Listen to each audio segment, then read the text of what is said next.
Imagine this. You're pouring your morning coffee, sunlight spilling through the kitchen window, when a thought suddenly hits you.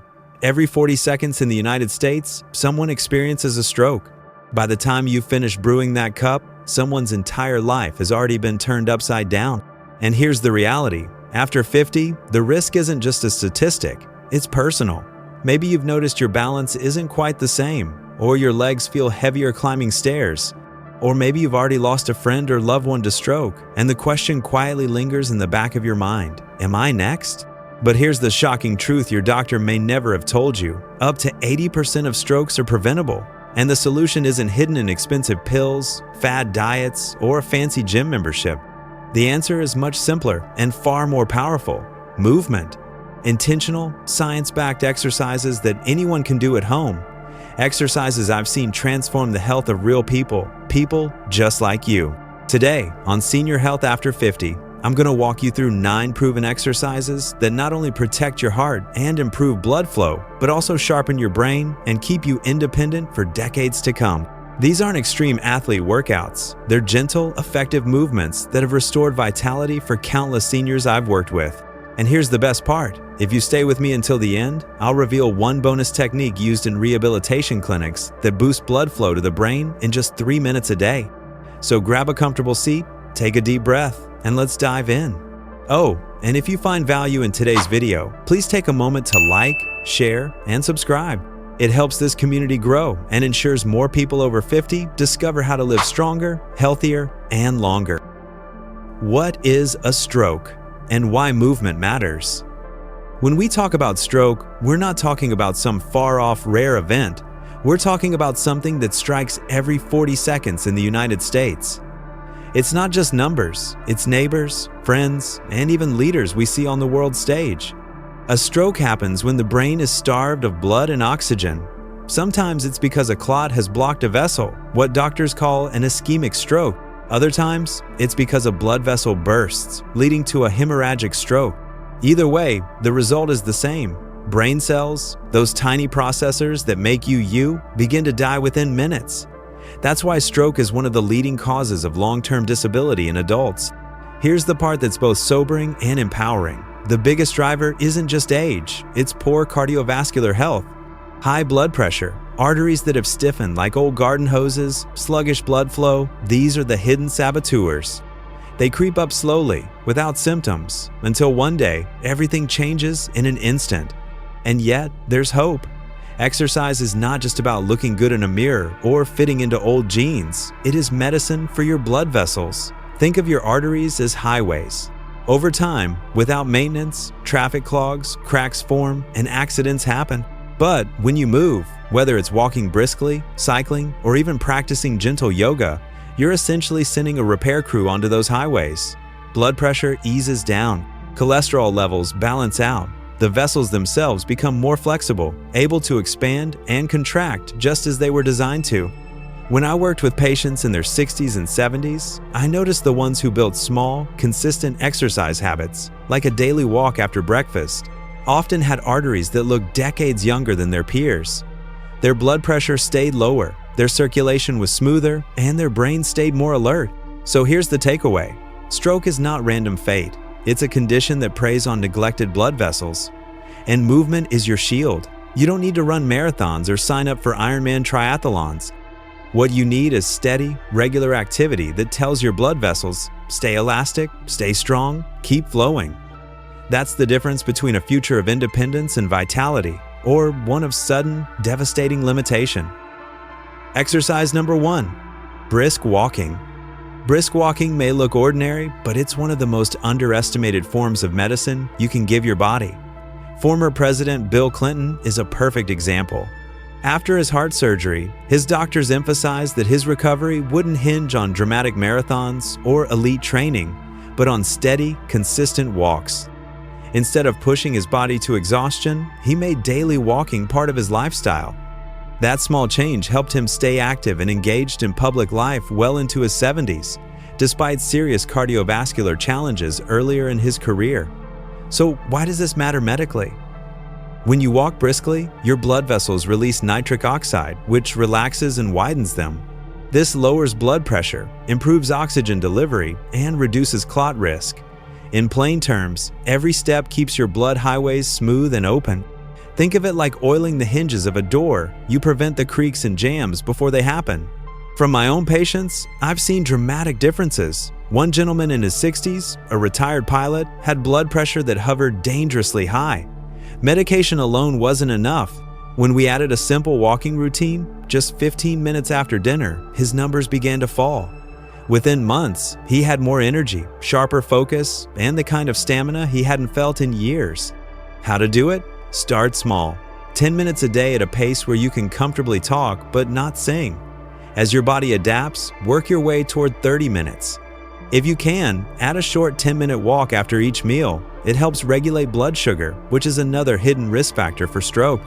And always wear supportive shoes. They protect your joints so you can keep walking for decades. Exercise number 2, marching in place. Not every exercise requires you to step outside. Sometimes the most powerful movements can be done right in your living room. Marching in place may sound too simple to matter, but it can be a lifesaver for circulation, especially if your knees or balance aren't what they used to be. From a medical perspective, marching in place works by engaging both your leg and core muscles, gently raising your heart rate without straining the joints. It promotes better venous return, the process of blood moving back up to the heart from your lower body. When circulation improves, the brain gets more oxygen-rich blood, lowering stroke risk. How to do it? Start by standing tall and lifting one knee toward your chest, then lowering and switching sides in a steady rhythm. Begin with 2 minutes at a comfortable pace. As strength builds, extend to 5 minutes. For an added boost, swing your arms gently. This engages the upper body and turns the move into a light cardio workout. If balance is an issue, place a sturdy chair in front of you and hold on lightly for support. Exercise number 3, resistance band leg press. When people think of stroke prevention, they often forget the role of leg strength. But here's the truth. Weak legs don't just slow you down, they can actually increase your stroke risk. Strong muscles in the lower body support healthy blood flow, reduce pooling in the veins, and make it easier for your heart to pump efficiently. From a medical perspective, here's why resistance band leg presses are so effective. They combat sarcopenia, the age-related muscle loss that sneaks up on all of us after 50. When leg muscles shrink, circulation slows, and the risk of clots rises. By pressing against the band, you're not just toning muscles, you're actively improving vascular health. I remember Evelyn, a 72-year-old widow who felt her independence slipping away. She told me climbing stairs left her winded, and she feared needing a cane. We started with chair-based resistance band leg presses just a few times a week. Slowly but surely, her leg strength returned. A year later, she called me from the airport. She had just traveled solo to visit her grandchildren. She said, "Doctor, I never thought I'd see the day I could walk through an airport without fear." That's the power of strong legs. How to do it? Sit in a sturdy chair with your back supported. Place a resistance band around the arches of your feet, holding the ends in your hands. Press one leg forward against the band until it's nearly straight, then return slowly. Switch legs. Aim for 10 to 15 repetitions per side, 2 to 3 sets. The key is slow, controlled movement. If you don't have a band, try pressing your heel into the floor while tightening your thigh and glute muscles. Even this small effort activates circulation and builds strength. Exercise number 4, Tai Chi. Tai Chi is often called meditation in motion. It looks gentle, almost like slow dancing, but its impact on brain and vascular health is remarkable. The slow, flowing movements paired with deep breathing reduce stress hormones, sharpen balance, and encourage steady blood flow to the brain. Think of Jack Ma, the billionaire founder of Alibaba. Despite his demanding schedule and global responsibilities, he has long promoted Tai Chi as part of his lifestyle. In fact, he once trained with Jet Li and spoke publicly about how Tai Chi helped him manage stress, maintain focus, and protect his health while running one of the world's most powerful companies. If a man navigating billion-dollar negotiations can find strength in slow, mindful movement, it says something about its value. Tai Chi reduces cortisol, the stress hormone that, in high levels, can stiffen arteries and damage blood vessels over time. It also improves coordination, lowering the risk of falls. Falls in older adults are more than broken hips. Sometimes they trigger strokes due to sudden vascular stress or injury. How to do it? Start with a beginner Tai Chi class at a local senior center or follow a short guided video online. 10 to 15 minutes daily is enough to see benefits. Focus on slow, flowing movements synchronized with deep breaths. Over time, your posture, balance, and even your mood will feel transformed. Exercise number 5, cycling. Cycling is one of those timeless activities that keeps the heart strong, the legs powerful, and the mind clear. Whether it's on a stationary bike at home or riding outdoors in the fresh air, cycling builds endurance while being gentle on the joints, a perfect combination for stroke prevention. Take Emmanuel Macron, the president of France. Known for his long workdays and demanding schedule, he often turns to cycling to recharge both body and mind. For him, it's not about competition, it's about resilience. That steady rhythm of pedaling improves oxygen uptake and keeps arteries responsive. World leaders like Macron understand that staying sharp mentally requires protecting cardiovascular health first.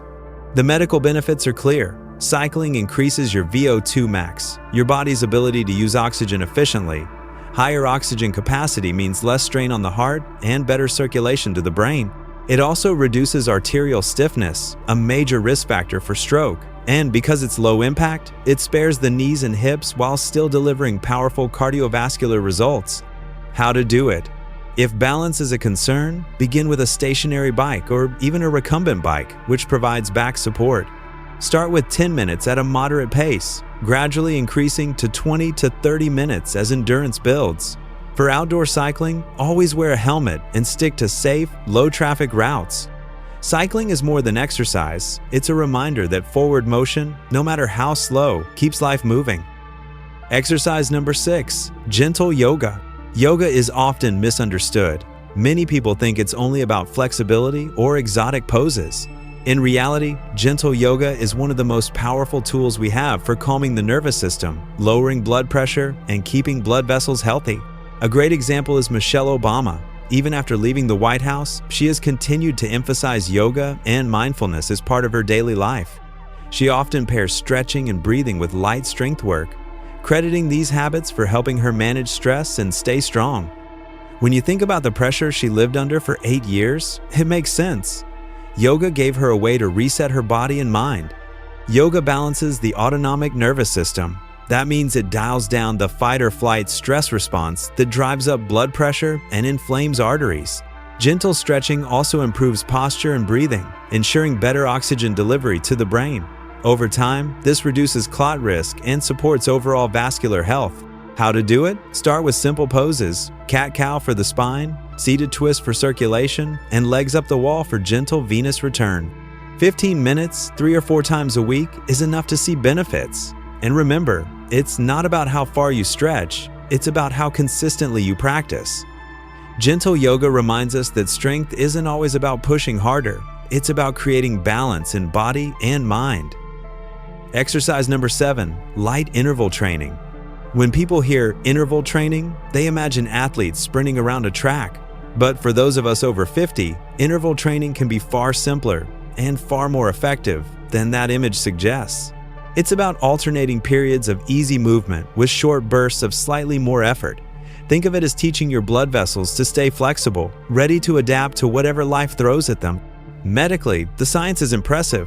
Light interval training improves heart rate variability, a measure of how well your heart adapts to stress.